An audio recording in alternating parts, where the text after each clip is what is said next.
everybody.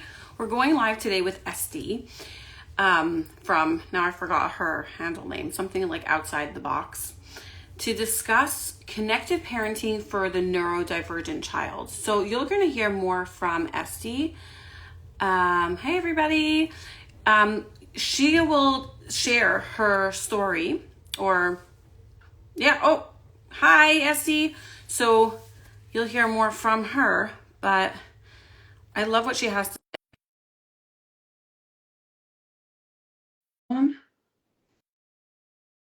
Hi Vivek. Vivek, I don't even remember. Hi Hi, Estie. How are you? Hi, good. I'm so excited to be doing this with you. Okay, so I wanted to, half my face is in there. We have to move further away. Okay, so do you want to tell everybody a little bit about yourself and like what you're passionate about, and then we can start talking about the topic? Sure, Yeah? sure. Okay. Okay, so my name is Estie Spero, and about 15 years ago, I started on a journey towards better parenting and connecting with my children who were struggling in school and with academics and in different areas. And I think now I have 5 children, and some of them are neurotypical and some of them are neurodiverse. And obviously, neurodiverse is a very broad spectrum. I have a child that does have severe autism, and I have, higher functioning, and I pretty much have a lot of exposure to the different diverse needs of children, functionally, behaviorally, emotionally, academically. And I started following you. And originally the approaches that I were getting were really, they weren't aligned. I didn't have buy-in. It was a lot of the punitive and the behavior, and I had behavior charts, and I had, all the mowers giving chocolate chips to my kids. And I didn't have a good feeling about the way that I was supporting my children. And I did a lot of soul searching, and I did a lot of research. And, I found the nurture heart approach, and I found a lot of, ways of being connected to my children's needs in a more kind, loving, and respectful way. And then Instagram, opens, and I went down the rabbit hole, and I found you, and I found a lot of other educators and people that I admire and respect and experts in this field, who are really aligned with what I really believed in, and not only believed in, but what I saw was so helpful and brought out the most amazing qualities and gifts in my children and in my relationships with them, and in all my relationships. And it was really powerful, and I really, really worked on myself and my marriage and my family dynamic to to have this type of relationship and connection with my children. And, parenting neurotypical children and that quote unquote gentle parenting and respectful parenting has become very popular. And there's so many, amazing educators and resources, and I'm so thankful for that. But recently there has been this recent exposure of how to respectfully parent, neurodiverse children and neurodivergent children. And there seems to be this voice saying, they need different, and, it's not like, you can't do this kind of thing. They need, more structure and strict, and, they need to know that their, behavior, they need to know the punishment, and they need more direct, forms of parenting, and more, for lack of a better word, more, it was almost hurtful ways to, educate and support these types of children. And it just didn't sit well with me, to the point where I messaged you, I think a few weeks ago. I was like, I had to embrace my inner bleemy. And because it was really so triggering to me to see so many clinicians and professionals, advocating and recommending these types of, parenting approaches and academic approaches. And it was so sad for me. And so I reached out to you, and I extended compassion and empathy because I know that parents are struggling, and I know that these clinicians mean well. They want the best for these kids. They want them to be successful in school, and I know that place. I've been there, and I reached out to you, and I said, like, believe me, you have a huge platform, and you're an incredible person, and your delivery and your poise, and people really respect and admire you, and you make hard things sound relatable and relevant to people. And you were so kind and gracious to me, and you really welcomed all the things that I had to share and say. And I appreciate that, because there is a gap for this, I think, in the neurodivergent world. And let's face it, I don't know a family, and I know most people, there is really no families that are not touched by this. Like, you talk to principals, you talk to educators, even people that are, finished raising their kids.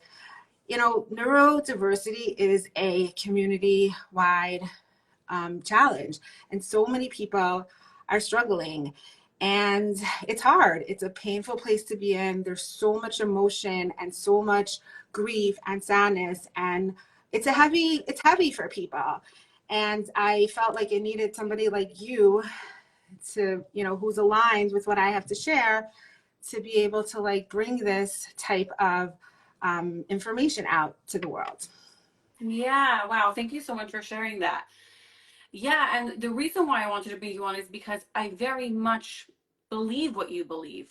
However, I haven't had as much experience as you have with neurodiversity, and so I I told you I feel insecure to speak on it when I don't have that much experience with it. But then hearing from you as a parent who has children, like you said, and different, like one who is what was how did you refer to it as?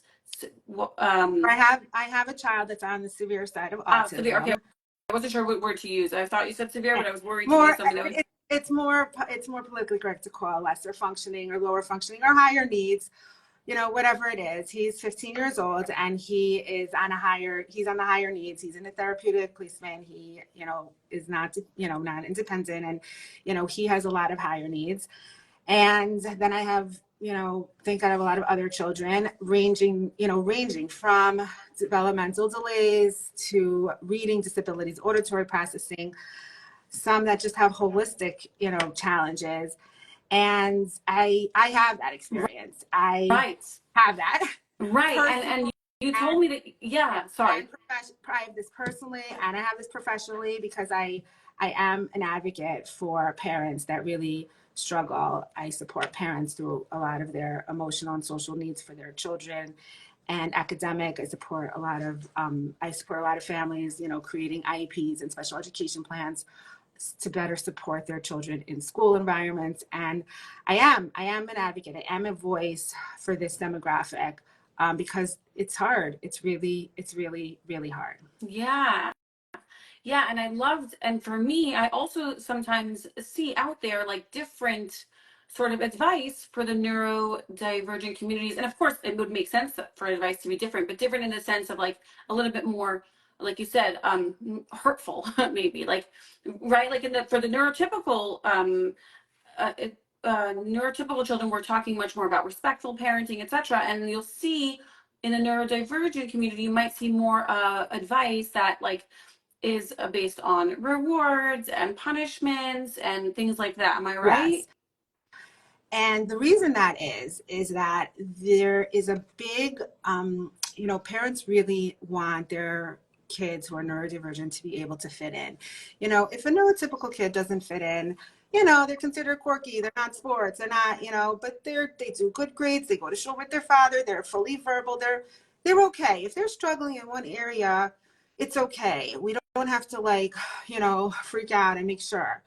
When a kid who is neurodivergent and struggles in so many, in my world, it's called domains, so many different areas, it's really hard for parents. And there's a lot of pressure to be like, we want him to fit in, and we want him to, be able to at least do something that he can be included in with his neurotypical peers. And there's that real big pressure. So they have that So when they see, oh my goodness, this, is going to get him to be able to like sit in shul with my husband for, 15 minutes, or this is going to be able to help us, go out as a family for pizza with no meltdowns, or be able to go to the library and not be disruptive. People really, they're like, wow, that's amazing. They want that relief. They want that experience. Most neurotypical families can go to the pizza shop and they have the minor meltdowns, and, you buy them the Slurpee and you leave and call it a day. With neurodivergent kids, it's a little bit more challenging. And that need is it's really big. And I feel like that's why this population, really when they see something, they're like super excited and super happy to have it. And I think there's less of that, like, okay, is this something that aligns with me? Is this something that I think is gonna, there's less thought pattern of, what do I think? Like less less self thing. And we're like, oh, she's, this is a professional and this is what the clinicians are recommending. And we defer more to professionals. Whereas, with our neurotypical kids, like I think it's a little bit less. Yeah. So that's where the gap, I think, is a lot. Yeah. Like with neurotypical children, you find that people give themselves more permission to follow themselves, to listen to themselves, to see if information aligns, versus with neurodivergent children, like you said, it's so challenging that sometimes when you get like advice that, oh, this is going to help your child or your family be able to go out or do something, it's like they're much more likely to follow it, even if something inside might be like, I don't know how this feels. I don't know if I like doing this to my child, etc. And what you're here to say that a parent doesn't have to do those things, right? Is that your message? Exactly. A parent does not have to do all of that. A parent really, really has to show the same amount of love and compassion and patience and attunement to those children that are struggling, just like they're neurotypical kids. And I get it. It's hard. It's exhausting. And I really want to sit with that struggle, because it's really hard for parents. Kids who have neurodiverse needs, their needs are just higher. And, it's exhausting and it is hard. But the same child who is having a tantrum, whether it's 30 seconds or a minute or 5 minutes or 15 minutes, and it's hard to regroup them, that same child should be seen as struggling and needs that regulation and needs that space to regulate and regroup.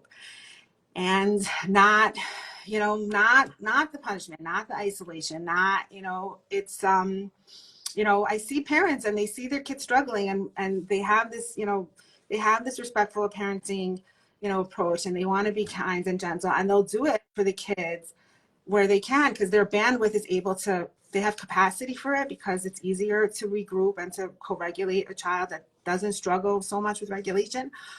But the kids who need it the most and who struggle with the most, and it's harder work, those are the kids that don't get it. And I get it. I understand it's hard, but those are the kids that need it most, because the neurotypical kids, the recovery process is quicker, the rebounding is quicker, the healing is quicker. They can understand things. They get things. Mommy was tired. Mommy had a lapse in judgment. Those kids get it. The kids that have the neurodiverse needs, they don't always get it. And the recovery and the regrouping is harder. The healing and the repair is harder.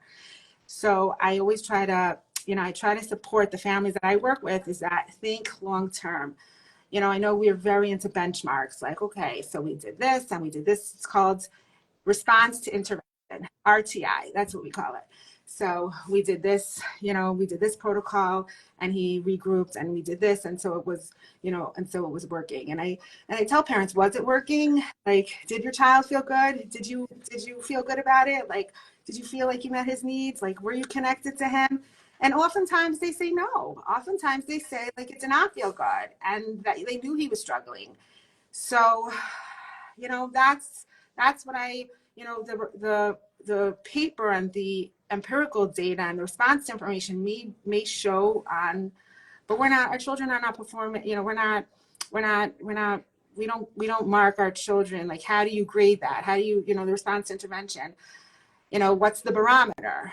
And my barometer really aligns with how do I feel towards my child? How does that create a better relationship or better connection?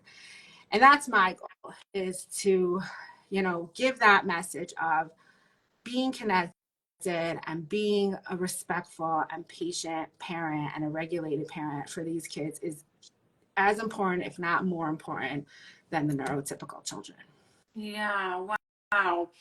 I hear in what you're saying so much compassion for parents of neurodivergent children, being one yourself, knowing how much it takes from them. And I don't hear you saying like, you need to do this. It's more that you're speaking, yeah, you're like kind of like, I feel like it's an appeal and kind of being like, listen to your heart, like, yeah, follow your heart with these children. You don't have to do something different with them because they have, because they, have certain challenges or whatever. Again, of course, I imagine you might want to support them I imagine you support them in many different ways, but not in ways that don't feel good. No, uh, no, I right. definitely do not support parents in ways that don't feel good. I am pro caring for our children's needs as much as I am pro caring for our needs.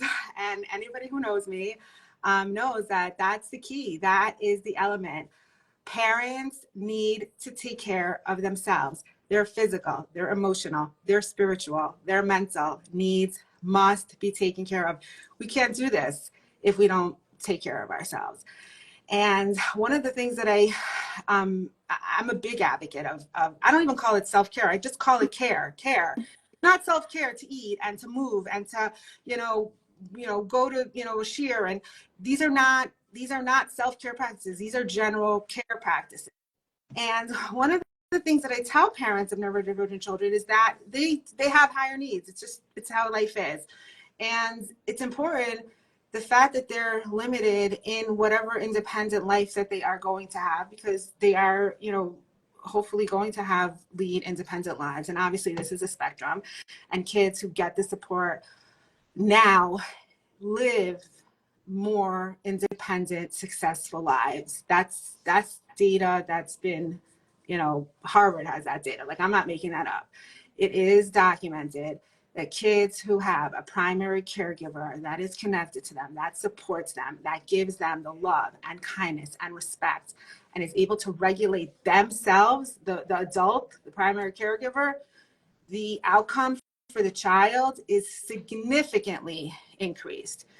So I'm compassionate for parents because I know that it's so exhausting and it is so hard, and it's so hard to give us what we need. And anybody who knows me in real life knows I am an advocate for people to eat well and to take care of themselves, to sleep, to drink, to hydrate, to move, find fitness, find movement that you love and that loves you, and community, social. These are so important. We can't do this alone. And we need better support for parents to be able to do this. And that's another thing that I reached out to, because I feel like there's very little support for parents who are parenting this way for their neurodiverse children. Yeah.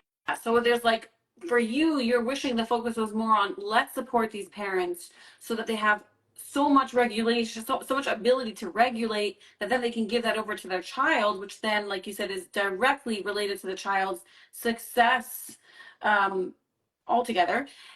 And less on how do we find ways to change these children. Something like that. Exactly. Yes. We model, modeling is modeling regulation and modeling regrouping and modeling all these healthy practices is what teaches our kids. And neurodivergent children as well. They may need more modeling and they may need more exposures, but they get it. They see it, they understand it, and they learn from it. And they really, really, really, really grow from modeling. It's a very underrated form of connection. Yeah.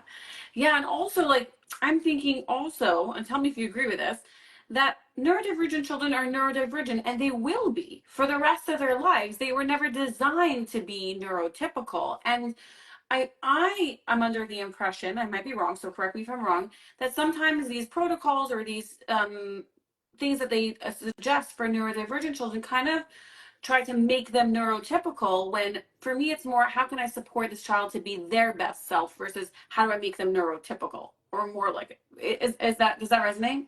Exactly. Yes, exactly.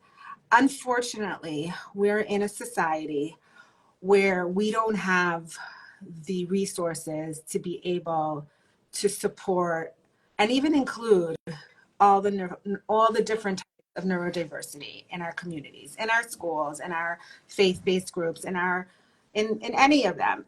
So it is really, it's hard, and I understand why parents, they want to make a lot of these maladaptive behaviors as as typical. There's like that sweet spot, like, so I understand where there is that, wanting to get to that point of like, okay, where is the level of need going to be comfortable? Like I was sharing before, to go to the library as a family, to go to the pizza store, to go to shul.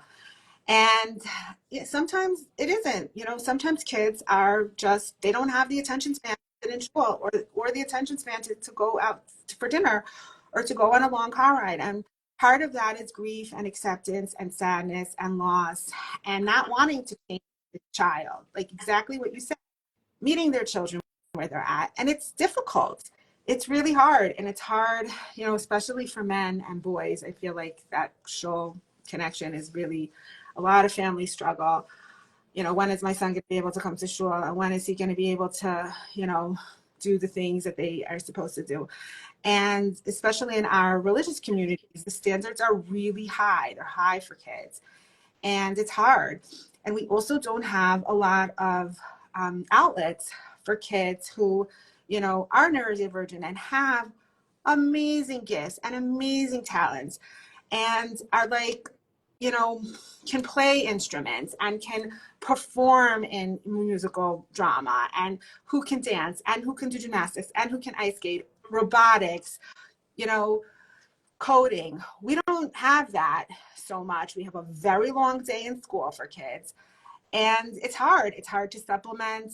And it's a bitter pill for parents to accept. Like, our lifestyles and our communities sometimes are very restrictive. And I get it. It's really, it's hard. It's very public when you have a child that is jumping out of his seat at school versus, a parent that doesn't have that. Or, it's just hard. And it is, I think it's heavier in our communities because we're very family oriented. Every child, we're a nation of the book. Academic success is really, is really important. Our Torah and our mitzvos take attention and executive functioning skills. You need to remember what time davening is and what time, you ate milchiks to eat flesh. You have to have a lot of these skills, to be able to be, to be in our communities. And it's hard. So it's highlighted a lot in our communities. The lack of, the extracurriculars and the outlets, the high priority in, religious, things, and the need for those skills that a lot of neurodiverse children struggle with. So Yeah. Yes, you're saying because there's such like high demand sort in our communities, there's like parents feel this pressure maybe to demand more of their, or there's a seems to be a larger gap. It's almost like, oh my gosh, my child's not doing this and this and this and this, and so there's this pressure to maybe like make them do those things. And yeah, and I heard you say something that really touched me about grieving. I find that so much in general, even in life, even as a parent of neurotypical children, that like so many times we get to a point where it's more about grieving and accepting what is rather than doing more, doing more, doing more. Like, yes, there is something about supporting our children and doing. And then there's also a point where we recognize, like, this is where I let go and this is where I accept that this is who my child is. And of course, there's mourning and there's grief that comes along with that. And that's a process. That is a process. And it's a very painful process, especially in this, because with death or divorce or other forms of grieving, okay, he died, you mourn the loss. It's really hard. You can heal and move on to have another spouse and, figure out a way to, move through that pain. this is a new pain every time a child doesn't, get to a developmental milestone, or doesn't read at grade appropriateness, or is not able to lean in his bar mitzvah, or is not able to, go to the seminary that they want, or any struggle. It is incredibly painful. And I've been on this journey a really, really long time with a lot of family. And it doesn't get easier. It really, like, I have a specific friend who, we were in nursery together with our kids, and every stage was really hard. And it brings up new wounds. Does it get easier? Yes. But it's still like, and it lasts the life of the child. So, so it's hard, and it brings up new, look, there's also joy, and there's also huge, I don't want to make this, Yeah, no. there is a lot of joy, and there is a lot of, pride. I have a very good friend, Spero, for any of you know, she has this saying that I absolutely love. She always says that I turn my biggest test and my biggest struggle into my biggest success. And she always says that she turned it upside down. And she didn't get stuck. Like, we can get stuck in the why me, and the whole, like, this is so hard, and why did this happen? And I always say, like, I took that from her, because I was in those years of like, what is going on here? How am I doing this? I was a mess, and I was really struggling. And when I say, like, no, I'm going to turn this around, and this is going to be my greatest success, and I'm going to do this, and I'm going to get this, and I'm going to put all my effort into it, and I know that I can do it. And I gave myself that permission to grieve, and it's hard, and I gave my permission to feel all the feelings of sadness and shame and regret, and there's a lot. And then we're going to do it. And it really was, and this is my pride and joy is my family, is my success, is my relationships with my community, with my people, with Hashem.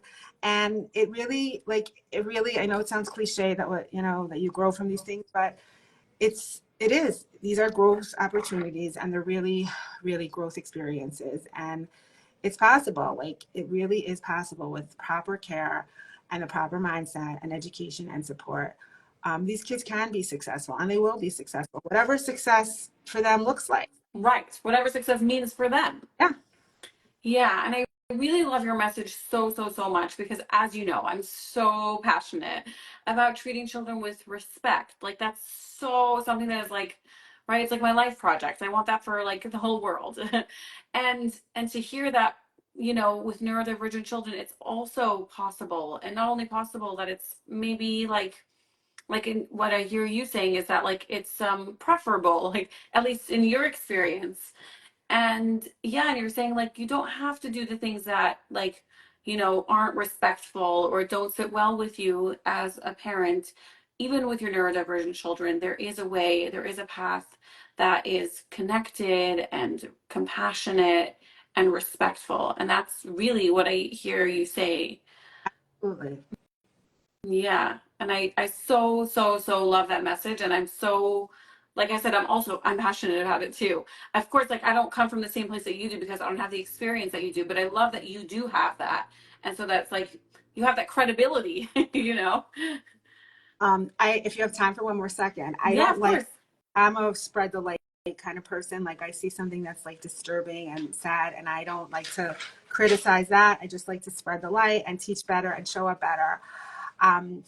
But besides, it's also better recently, like very recently, the research has shown with neurodivergent adults, in the beginning years, these behavior models have really, that was really what was quote unquote being successful. And now, as these children are emerging as adults, the research is really coming out. A lot of these things are damaging. They're really damaging to this population.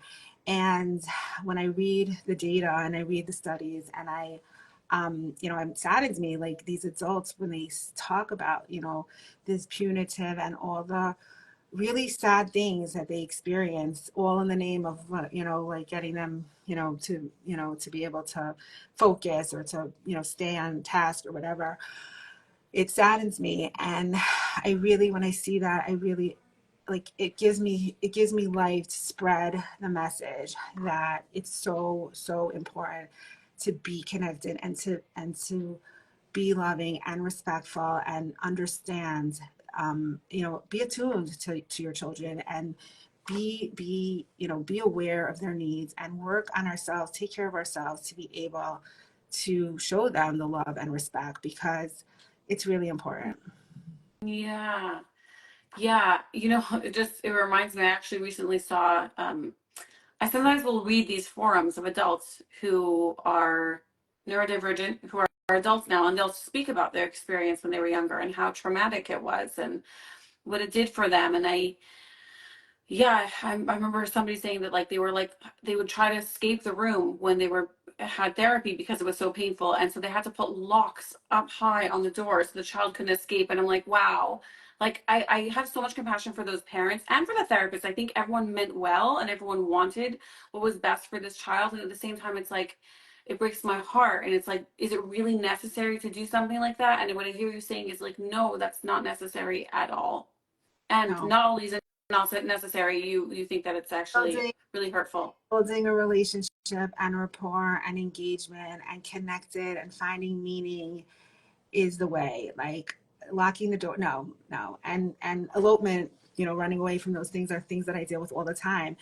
And yes, it's a functional behavior. A kid can't elope, but see the need. Why is he running away? Why is that behavior? I always have my inner believe me, like telling me, behavior is a form of communication. Why is he doing that?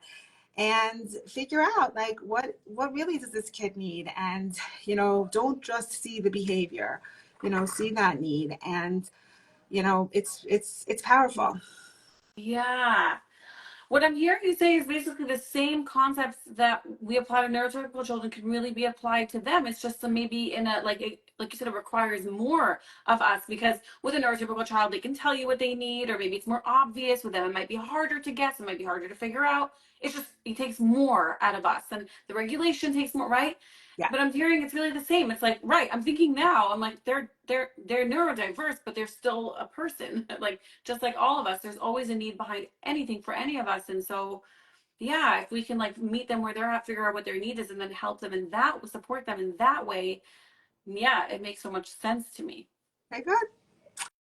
I'm happy that it aligns, and I hope the people that joined the live that it spoke to them.